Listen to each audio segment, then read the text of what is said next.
The following audiovisual exhibits are pertaining to a special investigation by the FBI, and according to Scotland Yard, any information regarding these events should be directed towards the New York Field Office of the FBI, Special Agent John Fjord. Yes, this is Neil Van Alten on Scottsdale reporting for the BBC. It turns out that early preliminary reports have 18 recently graduated students from Chomsky University found at the site of a graduation party the morning after apparently the revelry began.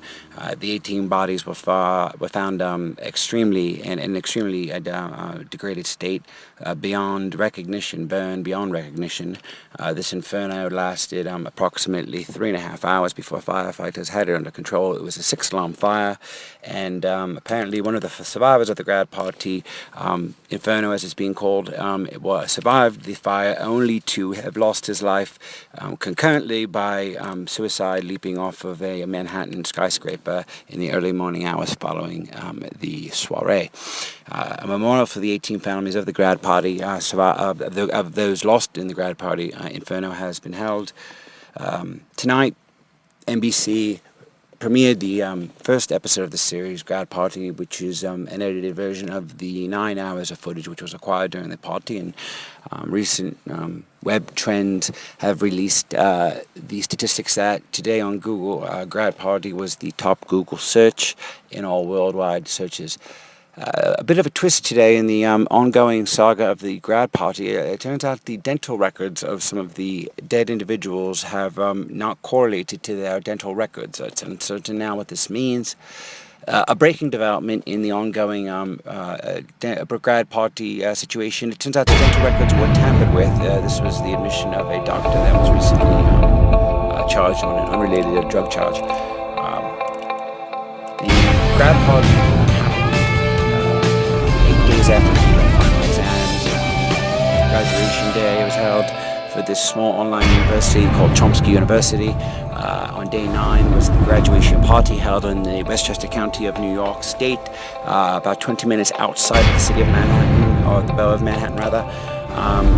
The day after the party, or the morning of, a 6-alarm fire erupted, and it took approximately 3.5 hours to put out the raging inferno. On day 33, the FedEx was sent to the Creative Artists Agency, a Hollywood agency, which was sent footage from an anonymous source, apparently, which revealed footage of the last hours of the graduates. On June 3rd, 2012, the night of the party occurred. Following this footage from exhibit mail to the agent. I believe his name is Bobby. On record here, it seems to be Bobby Lee of the Creative Artists Agency, who apparently has licensed the footage to Comcast, NBC Universal for broadcast. MSNBC is reporting that one of the victims' father is a South Carolina senator, and he has personally asked the FBI to investigate this. It's uncertain whether arson is at play, although the Westchester Fire Chief has ruled, in fact, that arson is suspected. But it turns out that the father of one of the victims, a South Carolina senator, an incumbent of 33 terms, is ordering an investigation. It's uncertain if it's been a suicide pact, a homicide, or a suicide. The national media here in the United States has actually picked up the story a couple of days after the New York press has covered it extensively. And the funerals today were held on the 7th of June, and a memorial service for all the victims was held, where the president of the university, Abraham Chomsky, the brother of the linguist Noam Chomsky, spoke to the families of the victims, as well as the few surviving members who headed up the party earlier. July 13, 2012, apparently the FBI commenced an investigation regarding the events surrounding the have focused their efforts on locating the host who had rented the party. On the 17th of August, the filmmaker was identified and interrogated by the FBI, who had sent the package to the Creative Artists Agency. It's unknown and uncertain the motive or the causation of the footage acquisition. 29th of of July, apparently there was an auction held by Creative Arts Agency for the video rights, the licensing for the national syndication and for the distribution of the admittedly macabre footage of their last hours alive of these young graduates who died only a few hours after the footage was filmed.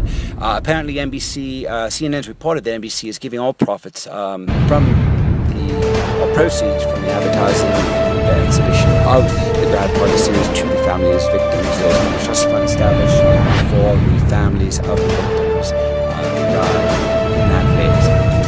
The media frenzy really began sometime about 2 weeks after the initial funerals. New footage has been sent, and apparently in a breaking story, to the Washington, D.C. FBI field office that sheds new light on the origin of the footage sent to the Creative Arts Agency 2 months earlier. On the 21st of August, the TV series trailer was released by NBC, which reveals some of the scenes of the upcoming series. And the truth was leaked today. Inadvertently, intentionally, we are not sure. It was very preliminary, but apparently the shit has hit the flat screen, so to speak. Because at this moment right now, both CAA and Comcast, NBC Universal are in damage control. This is an FBI notice and intention from Scotland Yard and the Federal Bureau of Investigation